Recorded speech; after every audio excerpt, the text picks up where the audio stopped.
Hello, hello. It's Ashley with Just a Girl Highlands. Today, we're going to talk about halters and ties. I'm starting this inside the house because it's another balmy Iowa day.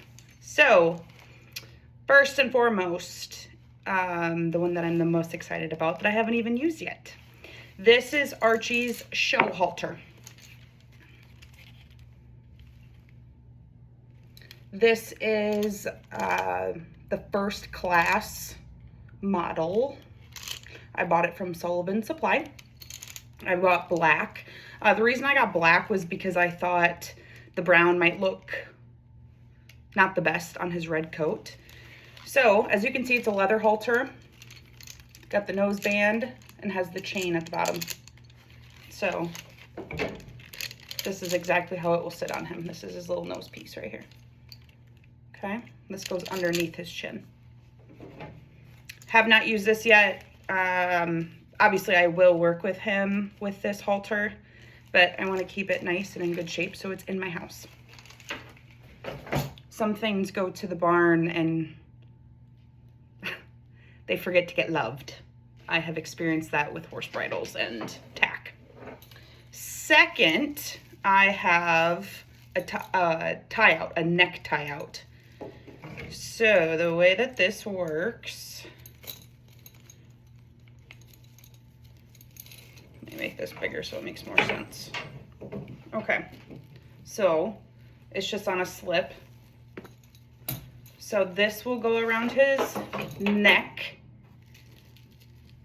and then this is my tie it around. When I am at State Fair, I will have pictures and videos of all of this. I honestly don't know if it's a requirement, but if you are doing any sort of outside tie out at a show,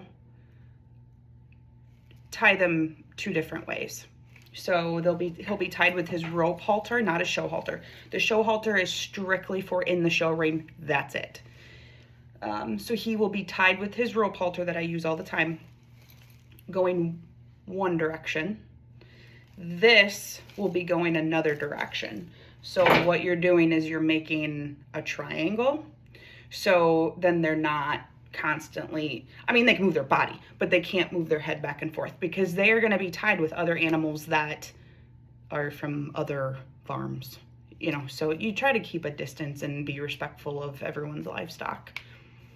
I will take you outside and I'll show you the rope halter, how it goes on, and how to, at least how I do a slip knot. Okay, we got Archie up.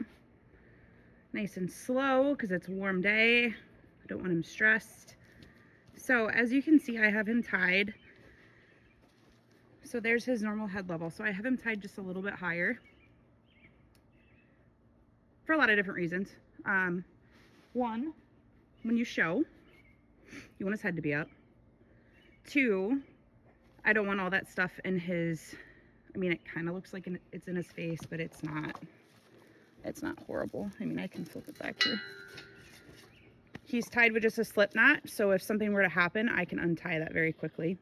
And I can show you how to do a slip knot here in just a minute. So this is his rope halter. This is the everyday. This is what we use every day. This is what he will be tied in the outside area and at his stall at the show. I have not brushed him or fly sprayed him yet. I will do that after this video.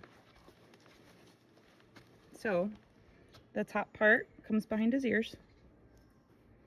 You know, you want it snug, but not too snug. And here's so see, this is coming out and up. You do not want it coming out and back. This is putting pressure to go forward. Okay.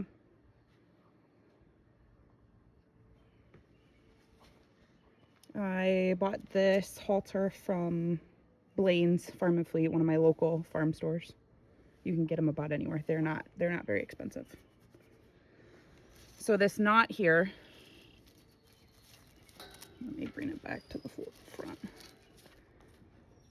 So you put the tail through there. Otherwise, he could pull on that and undo himself. So I'll take the tail out and see, then it's just he's untied. So to do that, I gotta grab the right piece here. Also, it's better to tie to something vertical rather than horizontal, because horizontal, it will slide back and forth. Now what you can do, here, I'll just show you. It's easier to show. I'm more of a visual learner myself. So what you could do if you're gonna tie horizontally, okay, bear with me, is make it to where it's in between. Okay, so see, I mean, I would tighten that up, but so then it's in between two loops, so it can't slide as easy. You could do that, and sometimes you'll have to do that. Because I have a vertical bar, I'm just going to use the vertical bar. Okay, so we go around. The nice thing about these calf ropes is they have a nice long lead on them. So that's about what you want to give him. When you do tie outs at the show, like overnight, and when I say tie out, that's an outside tie out instead of them being in their stall the whole time. And there's some shows you can't do that. Then you would want to leave them like 2.5 feet so they can lay down, stand up, right?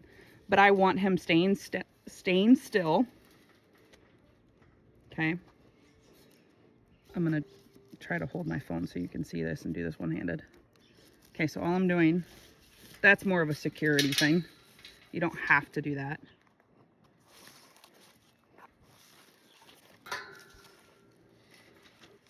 And then I'm just making a loop. Okay, see that? Loop. Loop goes around and pulls. There's your slip knot. And then I take the tail. Like I said, that's only because otherwise he could grab this and undo himself. Okay?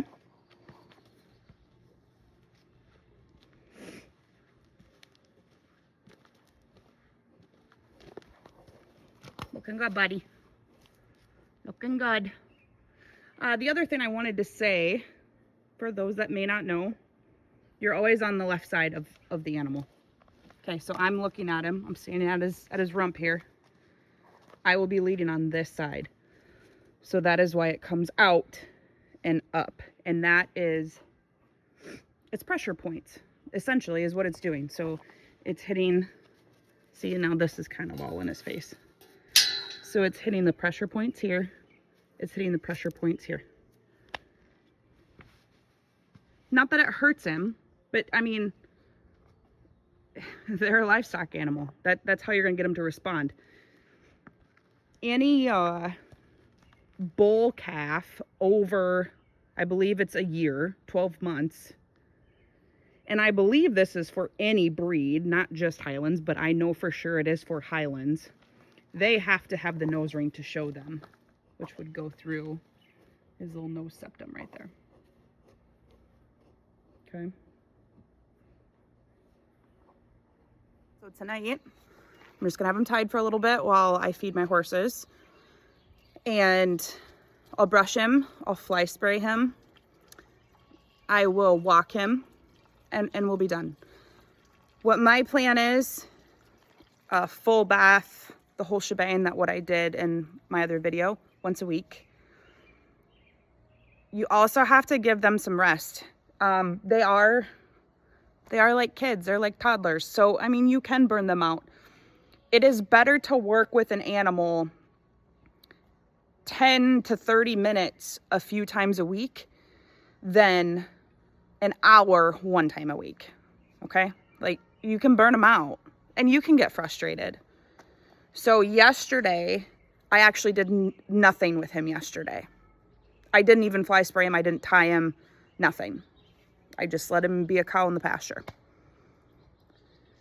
So thank you for watching. I think on Wednesday I will post a short showing you his registration paper and how to read it. So stay tuned for that. Thanks.